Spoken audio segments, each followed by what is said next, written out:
बात करें current affair की, कुछ एक इंपॉर्टेंट टॉपिक से स्टार्ट करते हैं हम जहाँ पे करंट अफेयर। जैसे कि बात करें पर्सन इन न्यूज़।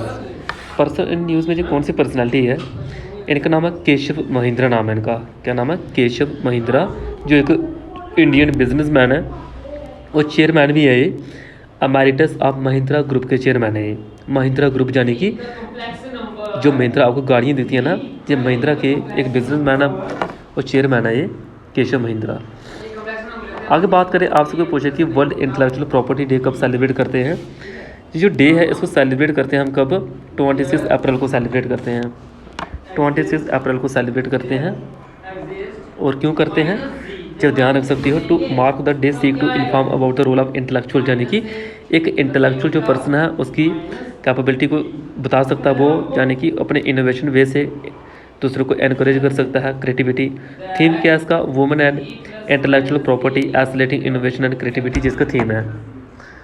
तो आगे बात करें यहाँ पे हम PIB के द्वारा एक जहाँ पे क्या है जी, जहाँ पे एक पुरुषोत्तम रूपाला इनके द्वारा लॉन्च किया गया अभी एनिमल पैंडेमिक प्रिपेयरनेस इनिशिएटिव, और वर्ल्ड बैंक भी इसमें फंड करा है एनिमल हेल्थ सिस्टम को इम्प्रूव करने के लिए, जिसको वन हेल्थ बोला गया है।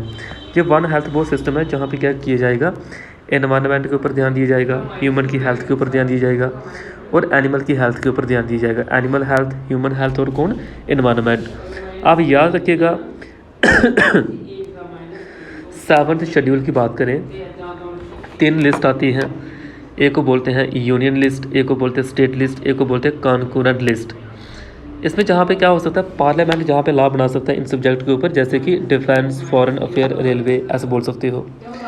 स्टेट लिस्ट के अंदर बात करें, अभी हेल्थ को स्टेट लिस्ट के अंदर में रखा गया है, और जहाँ पे जो 15th फाइनेंस कमीशन थे जिनका नाम है NK सिंह, उन्होंने बोला कि हम GDP का 2.5% इसके ऊपर खर्च करेंगे। कितना? 2.5% इसके ऊपर खर्च करेंगे।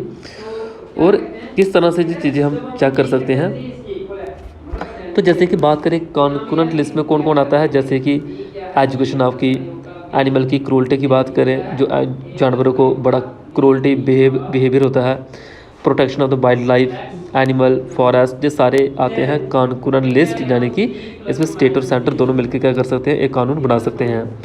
उसके बाद बात करें आगे, एक अमेंडमेंट हुआ था, उस अमेंडमेंट को बोलते हैं 42nd अमेंडमेंट बोलते हैं 1976 का। इस अमेंडमेंट के थ्रू क्या हुआ है, 5 जो सब्जेक्ट हैं उनको स्टेट लिस्ट से कॉन्करेंट लिस्ट में मूव किया था। वो कौन कौन थे? एक था एजुकेशन, एक था फॉरेस्ट, एक था protection of wild animal and bird, चौथा था वेट एंड मेजर, पांचवा था जो एडमिनिस्ट्रेशन होता है जस्टिस का, कॉन्स्टिट्यूशन का and organisation of all court except the supreme court बोल सकती हो और हाई कोर्ट बोल सकती हो। ये चीज़ें देखने को मिली थी हमने। आपसे कोई पूछे कि आज के टाइम हेल्थ कौन से लिस्ट में आती है, हेल्थ आती है स्टेट लिस्ट के अंडर में। इंटरनेशनल कन्वेंशन इंडिया एक सिग्नेटरी है आर्टिकल 25 का, और universal declaration of human rights 1948 में बॉडी बनी थी। ये भी इसकी गारंटी देता है एक इंसान की हेल्थ के रिलेटेड, उसके राइट के रिलेटेड है, ताकि इंसान को एक खाना, कपड़े, उसको घर, medical facility, necessary social service, ये सारी मिलनी चाहिए। फंडामेंटल राइट भी जो आपको देखने को मिलता है आर्टिकल 21, ये भी जहाँ पे राइट टू लाइफ की बात करता है, पर्सनल लिबर्टी की बात करता है, किस की? राइट टू लाइफ और पर्सनल लिबर्टी की बात करता है। कौन सा? आर्टिकल 21। वो 21 एक इसकी बात करता है, वो बात करता है राइट टू एजुकेशन की। DPSP के अंडर भी इसमें जहाँ पे हेल्थ के रिलेटेड चीज़ें लिखी गई हैं, आर्टिकल 38 हो गया, 39 हुआ, 42 हुआ, 43 और 47 है, ये जहाँ पे उसके अंडर रखी गई है DPSP के अंडर, यानी कि directive principle of the state policy. बताया मैंने कि NK सिंह जो चेयरपर्सन थे 15th फाइनेंस कमीशन के, आर्टिकल 280 के अंडर देखने को मिलता है। 280 के अंडर में आता है फाइनेंस कमीशन। इसमें क्या बात बोली गई है कि जहाँ पे एजुकेशन, हेल्थ की बात की थी इन्होंने दरअसल, कि हेल्थ के ऊपर प्रॉपर ध्यान देंगे हम यहाँ पे। बाकी फाइनेंस कमीशन एक क्वासी जुडिशल बॉडी होती है, इसको रेकमेंड प्रेसिडेंट के द्वारा किया जाता है अलग अलग मैटर के ऊपर। तो ये चीज़ें बोल सकते हो। तो ये चीज़ें हमें बताया कि एक एनिमल पैंडेमिक, यानी कि इंसानों को और कोई बीमारी आ रही है तो वो बीमारी डायरेक्ट हमारे इंसानों में फैल सकती है, उस बीमारी को रोकना है, एनिमल की हेल्थ के ऊपर ध्यान रखेंगे तो इंसानों की लाइफ अपने आप ठीक हो जाएगी। तो अभी इसमें क्या एक चीज़ लेके आ रहे हैं, वन हेल्थ, ये सिस्टम लेके आ रहा है वन हेल्थ। जूनोटिक डिजीज़ वो होती है जो जानवरों से इंसानों में फैलती है उसको बोलते हैं जूनोटिक डिजीज़, जो जानवरों से इंसानों में फैलती है। जैसे कि सपोज करो हम जानवरों का मिल्क वगैरह जो लेते हैं तो इनके थ्रू वो बीमारी हमारे में फैल सकती हैं, ये इसका मीनिंग है। एनिमल पैंडमिक प्रिपेयर्डनेस इनिशिएटिव क्या है, एक डिपार्टमेंट है जो आता है एनिमल हस्बेंड्री के अंडर में। उसके बाद बात करें फ्यूचर एनिमल पैंडमिक और एपिडेमिक को किस तरह से कंट्रोल करना है, इसमें अलग अलग जहाँ पे एक नेशनल लेवल पे चीज़ें लेके जा रहे हैं, इसमें कौन कौन से पिलर हैं जो इन सिस्टम को रेगुलेट करेंगे, तो वो देखने को मिलता है आपको। इकोसिस्टम है, वैक्सीन है, बिल्डिंग है, फंडिंग है, ये सब कुछ होगा तभी जाके ये चीज़ें चलेगी। Animal health system support for one health की बात करें, जो कोलैबोरेटिव प्रोजेक्ट है between the department of animal husbandry और dairying and the world bank के बीच, जो सारे मिलकर क्या करें इन चीज़ों को लेके चलेंगे, जानवरों की सेहत का ध्यान रखेंगे यहाँ पे और उनके सिस्टम को बेटर बनाएंगे, इकोसिस्टम को बेटर बनाएंगे। इसको वन हेल्थ अप्रोच भी बोलते हैं, वन हेल्थ अप्रोच भी इसको बोलते हैं। इसको 5 स्टेटों में इम्प्लीमेंट कर दिया गया है और बाकी इसमें बात करें ह्यूमन हेल्थ, फॉरेस्ट, इन्वायरमेंट, इन सभी को ध्यान में लेके चलना पड़ेगा।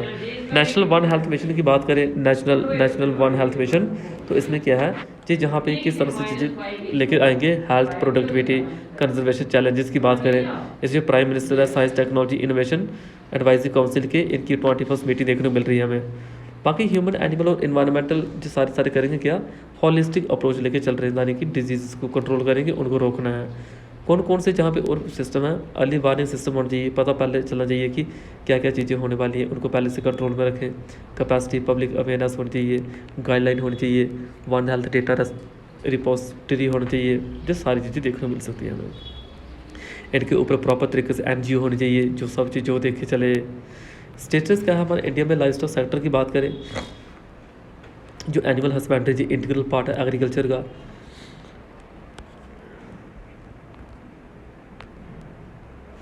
इशू कौन कौन से इनके रिलेटेड, ट्रांसपेरेंसी नहीं है आजकल, जो बीमारी वो फैलती जा रही हैं। उसके बाद लैक ऑफ एक्सटेंशन सर्विस की बात करें, वो कम है यहाँ पे। बाकी बात करें कौन कौन सी स्कीमें हैं, जैसे कि जानवरों की ब्रीड अच्छी होनी चाहिए, तो नेशनल लाइफ स्टॉक मिशन लेके आए, इनके हेल्थ की ध्यान रहे। उसके बाद इनके फुट और माउथ की डिजीज़ थी, national animal disease control programme देखने को मिला हमें। तो इस तरह से जैसे क्वेश्चन पूछा गया कि इसमें से आपने बताना है status of India life stock sector में क्या है, providing a steady stream of food and revenue for household, providing employment to the rural family act as insurance during crop failure, dairy is the single largest agri commodity in India. तो ये आप लोगों को देखने को मिल सकता है D part, यानी कि ऑल ऑफ द अबव, जिसमें ये सारे ऑप्शन क्या है बिल्कुल ठीक दिए गए हैं। बाकी इसमें कोलैबोरेट की बात करें, वो वर्ल्ड बैंक का कोलैबोरेट था, अभी बताया मैंने इसमें वर्ल्ड बैंक का।